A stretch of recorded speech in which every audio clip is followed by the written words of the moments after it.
Този клип има за цел да представи фирма Киров компресори като официален вносител на марката Ingersoll Rand САЩ и по-специално ударния акумулаторен гайковерт W7150 на 1/2 1057 Нм максимален въртящ момент на развиване и така нататък в реални условия.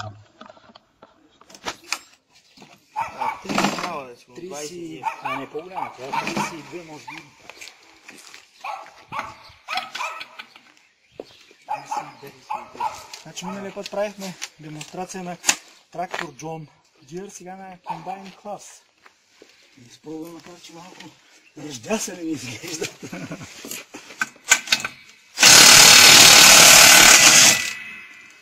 Развива. 1057 Нм сила на развиване, като захвата му е 1/2.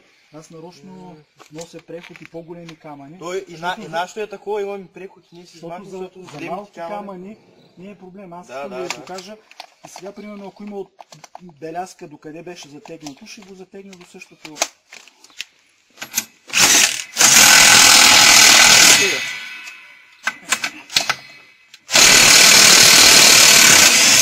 Да, отбива.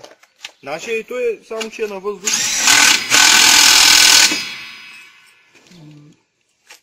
На New Holland сервизите Interagri на John Deere, Megatron, Agrotron имат такъв акумулаторен гайковерт.